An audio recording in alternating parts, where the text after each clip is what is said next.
ਸਰਕਾਰ ਵੱਲੋਂ ਸਿਹਤ ਨੂੰ ਲੈ ਕੇ ਕੀਤੇ ਜਾਂਦੇ ਦਾਅਵਿਆਂ ਦੀ ਫੂਕ ਉਸ ਸਮੇਂ ਨਿਕਲ ਗਈ ਜਦੋਂ ਜਲੰਧਰ ਦੇ ਸਿਵਲ ਹਸਪਤਾਲ ਦੇ ਅੰਦਰ 3 ਵਿਅਕਤੀ ਆਕਸੀਜਨ ਕੱਟ ਜਾਣ ਦੇ ਕਾਰਨ ਮਰ ਜਾਂਦੇ ਨੇ। ਸਾਡੇ ਸਾਹਮਣੇ ਮਸ਼ੀਨ ਬੰਦ ਹੋ ਗਈ। ਪਰ ਸਵਾਲ ਇਹ ਹੈ ਕਿ ਕੀ ਜਿਸ ਵਿਅਕਤੀ ਦੀ ਉੱਥੇ ਡਿਊਟੀ ਲਾਈ ਗਈ ਸੀ, ਆਕਸੀਜਨ ਜਿੱਥੋਂ ਆਉਂਦੀ ਹੈ, ਆਕਸੀਜਨ ਟੈਂਕ ਜਿੱਥੇ ਨੇ, ਉਹ ਕੁਆਲੀਫਾਈਡ ਹੈ? ਜਾਣਕਾਰੀ ਨਿਕਲ ਕੇ ਇਹ ਸਾਹਮਣੇ आ रही है कि 4th ग्रेड के एक कर्मचारी ਨੂੰ ਉੱਥੇ ड्यूटी दी हुई है।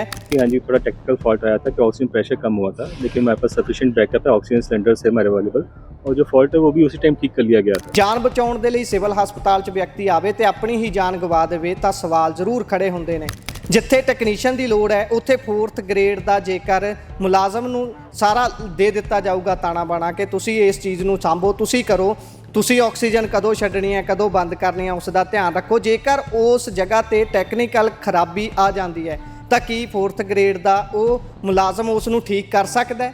ਤੁਸੀਂ ਕਹਿੰਦੇ ਹੋ ਕਿ ਅਸੀਂ ਮੁਹੱਲਾ ਕਲੀਨਿਕ ਖੋਲ੍ਹ ਕੇ ਲੋਕਾਂ ਨੂੰ ਸਸਤੇ ਇਲਾਜ ਦੇ ਰਹੇ ਹਾਂ, ਪਰ ਮੁਹੱਲਾ ਕਲੀਨਿਕ ਤਾਂ ਛੱਡੋ, ਇੱਥੇ ਤੁਹਾਡੇ ਸਿਵਲ ਹਸਪਤਾਲ ਵੀ ਲੋਕਾਂ ਲਈ ਸੁਰੱਖਿਅਤ ਨਹੀਂ ਨੇ। ਉੱਥੇ ਆਇਆ ਹੋਇਆ ਵਿਅਕਤੀ ਆਪਣੀ ਜਾਨ ਤੁਹਾਡੀ ਨਾਕਾਮੀ ਦੇ ਕਰਕੇ ਗਵਾ ਦਿੰਦਾ ਹੈ। ਕੀ ਇਹ ਮਰ ਚੁੱਕੇ ਵਿਅਕਤੀ ਸਿਰਫ ਸਰਕਾਰ ਲਈ ਆંકੜਾ ਬਣ ਕੇ ਰਹਿ ਜਾਣਗੇ? ਨਾ ਕੋਈ ਕੰਪਨਸੇਟ ਇਹਨਾਂ ਨੂੰ ਕੀਤਾ ਜਾਣਾ ਹੈ, ਨਾ ਹੀ ਕਿਸੇ ਦੀ ਇੱਥੇ ਗਲਤੀ ਤੈਅ ਕੀਤੀ ਜਾਣੀ ਹੈ ਕਿ ਕਿਸ ਨੇ ਗਲਤੀ ਕੀਤੀ ਹੈ। ਸਰਕਾਰ ਵੱਲੋਂ ਸਿਹਤ ਨੂੰ ਲੈ ਕੇ ਕੀਤੇ ਜਾਂਦੇ ਦਾਅਵਿਆਂ ਦੀ ਫੂਕ ਉਸ ਸਮੇਂ ਨਿਕਲ ਗਈ ਜਦੋਂ ਜਲੰਧਰ ਦੇ ਸਿਵਲ ਹਸਪਤਾਲ ਦੇ ਅੰਦਰ 3 ਵਿਅਕਤੀ ਆਕਸੀਜਨ ਕੱਟ ਜਾਣ ਦੇ ਕਾਰਨ ਮਰ ਜਾਂਦੇ ਨੇ। ਉਸ ਤੋਂ ਬਾਅਦ ਇਨਵੈਸਟੀਗੇਸ਼ਨ ਦੇ ਲਈ ਟੀਮ ਬੇਸ਼ੱਕ ਬਿਠਾਈ ਗਈ ਹੈ, ਪਰ ਉਸ ਟੀਮ ਦੇ ਵੱਲੋਂ ਕੀ ਇਨਵੈਸਟੀਗੇਟ ਕੀਤਾ ਜਾਂਦਾ ਹੈ ਇਹ ਧਿਆਨ ਦੇਣ ਯੋਗ ਹੋਊਗਾ। ਬੇਸ਼ੱਕ ਰਾਤ ਨੂੰ ਮੰਤਰੀ ਬਲਬੀਰ ਸਿੰਘ ਇੱਥੇ ਪਹੁੰਚਦੇ ਨੇ, ਗੱਲ ਕਰਦੇ ਨੇ, ਕਹਿੰਦੇ ਨੇ ਕਿ ਅਸੀਂ ਇਸ ਦੀ ਜਾਂਚ ਕਰਾਂਗੇ, ਸਾਰਾ ਕੁਝ ਲੱਭਣ ਦੀ ਕੋਸ਼ਿਸ਼ ਕਰਾਂਗੇ, ਪਰ ਸਵਾਲ ਇਹ ਹੈ ਕਿ ਕੀ ਜਿਸ ਵਿਅਕਤੀ ਦੀ ਉੱਥੇ ਡਿਊਟੀ ਲਾਈ ਗਈ ਸੀ, ਆਕਸੀਜਨ ਜਿੱਥੋਂ ਆਉਂਦੀ ਹੈ, ਆਕਸੀਜਨ ਟੈਂਕ ਜਿੱਥੇ ਨੇ, ਉਹ ਕੁਆਲੀਫਾਈਡ ਹੈ? ਜਾਣਕਾਰੀ ਨਿਕਲ ਕੇ ਇਹ ਸਾਹਮਣੇ ਆ ਰਹੀ ਹੈ ਕਿ 4th ਗ੍ਰੇਡ ਦੇ ਇੱਕ ਕਰਮਚਾਰੀ ਨੂੰ ਉੱਥੇ ਡਿਊਟੀ ਦਿੱਤੀ ਹੋਈ ਹੈ। ਲੋਕਾਂ ਦੀ ਜਾਨ ਦੇ ਨਾਲ ਖੇਡਿਆ ਜਾ ਰਿਹਾ ਹੈ। ਲੋਕ ਹਸਪਤਾਲਾਂ ਦੇ ਵਿੱਚ, ਖਾਸ ਤੌਰ ਤੇ ਸਰਕਾਰੀ ਹਸਪਤਾਲਾਂ ਦੇ ਵਿੱਚ ਉਹ ਆਉਂਦੇ ਨੇ ਜਿਹੜੇ ਹੋਰ ਪ੍ਰਾਈਵੇਟ ਅਦਾਰਿਆਂ 'ਚ ਜਾ ਕੇ ਇਲਾਜ ਨਹੀਂ ਕਰਵਾ ਸਕਦੇ, ਪਰ ਉਹਨਾਂ ਦੇ ਨਾਲ ਵੀ ਜਾਨ ਬਚਾਉਣ ਆਇਆਂ ਦੇ ਨਾਲ ਆ ਕੁਝ ਹੁੰਦਾ ਹੈ। ਜਾਨ ਬਚਾਉਣ ਦੇ ਲਈ ਸਿਵਲ ਹਸਪਤਾਲ 'ਚ ਵਿਅਕਤੀ ਆਵੇ ਤੇ ਆਪਣੀ ਹੀ ਜਾਨ ਗਵਾ ਦੇਵੇ ਤਾਂ ਸਵਾਲ ਜ਼ਰੂਰ ਖੜੇ ਹੁੰਦੇ ਨੇ। ਕੀ ਮੁੱਖ ਮੰਤਰੀ ਸਾਹਿਬ, ਕੀ ਸਿਹਤ ਮੰਤਰੀ ਸਾਹਿਬ ਇਸ ਗੱਲ ਦਾ ਜਵਾਬ ਦੇ ਸਕਦੇ ਨੇ ਕਿ ਜਿਹੜੀਆਂ ਇਹ ਮੌਤਾਂ ਹੋਈਆਂ ਨੇ ਇਸ ਦੇ ਲਈ ਹੁਣ ਜ਼ਿੰਮੇਵਾਰ ਕਿਸ ਨੂੰ ਠਹਿਰਾਇਆ ਜਾਊਗਾ?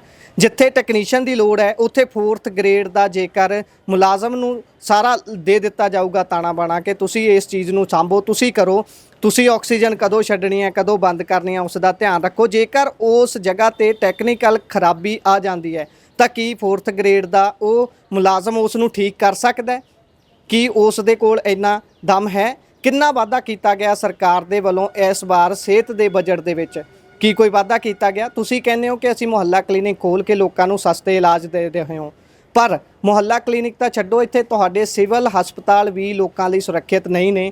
ਉੱਥੇ ਆਇਆ ਹੋਇਆ ਵਿਅਕਤੀ ਆਪਣੀ ਜਾਨ ਤੁਹਾਡੀ ਨਾਕਾਮੀ ਦੇ ਕਰਕੇ ਗਵਾ ਦਿੰਦਾ ਹੈ। 3 ਲੋਕਾਂ ਦੀ ਮੌਤ ਹੋਈ ਹੈ, ਜਿਸ ਦੇ ਵਿੱਚੋਂ 2 ਮਰਦ ਦੱਸੇ ਜਾ ਰਹੇ ਨੇ ਤੇ ਇੱਕ 15 ਸਾਲ ਦੀ ਬੱਚੀ ਦੱਸੀ ਜਾ ਰਹੀ ਹੈ। ਇਹ ਸਾਰੇ ਦੇ ਵਿੱਚ ਆਕਸੀਜਨ ਸਿਲੰਡਰ ਸੈਂਟਰ ਪੁਆਇੰਟ ਦੇ ਵਿੱਚ ਨਹੀਂ ਨੇ, ਸੈਂਟਰ ਪੁਆਇੰਟ ਦੇ ਵਿੱਚ ਹੈ ਸਰਕਾਰ ਦੇ ਵੱਲੋਂ ਕੀਤੇ ਜਾਂਦੇ ਦਾਅਵੇ। ਸਰਕਾਰ ਕੋਈ ਦਾਅਵਾ ਕਰ ਲਵੇ ਕਿ ਅਸੀਂ ਸਿਹਤ 'ਚ ਬਹੁਤ ਚੰਗਾ ਕਰ ਰਹੇ ਹਾਂ, ਅਸੀਂ ਕਿਸਾਨਾਂ ਲਈ ਬਹੁਤ ਚੰਗਾ ਕਰ ਰਹੇ ਹਾਂ, ਅਸੀਂ ਸਿੱਖਿਆ ਦੇ ਵਿੱਚ ਬਹੁਤ ਚੰਗਾ ਕਰ ਰਹੇ ਹਾਂ, ਪ੍ਰਚਾਰਿਆ ਜਾਂਦਾ ਹੈ ਹਰੇਕ ਚੀਜ਼ ਨੂੰ, ਬੇਸ਼ੱਕ ਉਹ ਯੁੱਧ ਨਸ਼ਿਆਂ ਵਿਰੁੱਧ ਹੋਵੇ।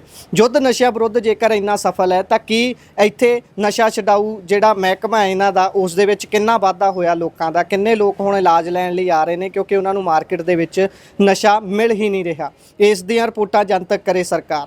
ਨਾਲ ਦੀ ਨਾਲ ਆ ਜੋ ਕੁਝ ਹੋਇਆ, ਸਰਕਾਰ ਨੂੰ ਚਾਹੀਦਾ ਹੈ ਕਿ ਉਹ ਆਪਣੇ ਘੱਟੋ ਘੱਟ ਉਹਨਾਂ ਟੈਕਨੀਸ਼ੀਅਨਾਂ ਨੂੰ ਤਾਂ ਜਨਤਕ ਕਰੇ ਜਿਹੜੇ ਵੱਖ-ਵੱਖ ਹਸਪਤਾਲਾਂ ਦੇ ਵਿੱਚ ਆਕਸੀਜਨ ਦੀ ਡਿਊਟੀ ਤੇ ਹੁੰਦੇ ਨੇ, ਆਕਸੀਜਨ ਛੱਡਦੇ ਨੇ, ਆਕਸੀਜਨ ਰੋਕਦੇ ਨੇ।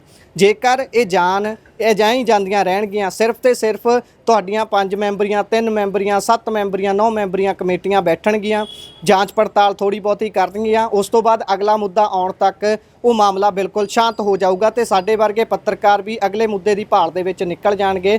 ਉਸ ਘਟਨਾ ਨੂੰ, ਉੱਥੇ ਜਾਨ ਗਵਾ ਚੁੱਕੇ ਵਿਅਕਤੀ ਨੂੰ ਉੱਥੇ ਹੀ ਛੱਡ ਕੇ ਕੀ ਇਹ ਮਰ ਚੁੱਕੇ ਵਿਅਕਤੀ ਸਿਰਫ ਸਰਕਾਰ ਲਈ ਆंकड़ा ਬਣ ਕੇ ਰਹਿ ਜਾਣਗੇ? ਨਾ ਕੋਈ ਕੰਪਨਸੇਟ ਇਹਨਾਂ ਨੂੰ ਕੀਤਾ ਜਾਣਾ ਹੈ, ਨਾ ਹੀ ਕਿਸੇ ਦੀ ਇੱਥੇ ਗਲਤੀ ਤੈਅ ਤੈਅ ਕੀਤੀ ਜਾਣੀ ਹੈ ਕਿ ਕਿਸ ਨੇ ਗਲਤੀ ਕੀਤੀ ਹੈ। ਜੇ 4th ਗ੍ਰੇਡ ਵਿਅਕਤੀ ਨੇ ਆਪਣੀ ਇਸ ਡਿਊਟੀ ਦੇ ਵਿੱਚ ਕੁਤਾਹੀ ਕੀਤੀ ਹੈ ਤਾਂ ਉਸ ਦੀ ਡਿਊਟੀ ਬਣਦੀ ਵੀ ਹੈ, ਉਹ ਇਹ ਵੀ ਦੇਖਣ ਦੀ ਲੋੜ ਹੈ। ਜੇਕਰ ਤੁਸੀਂ ਹੁਣ ਉਸ ਨੂੰ ਟੰਗ ਦਿੰਦੇ ਹੋ, ਸਜ਼ਾ ਦੇ ਦਿੰਦੇ ਹੋ, ਤਾਂ ਕੀ ਤੁਸੀਂ ਉਸ ਦੇ ਨਾਲ ਜਸਟੀਫਾਈ ਕਰੋਗੇ ਉਸ ਦੀ ਇਸ ਸਾਰੀ ਘਟਨਾ ਨੂੰ?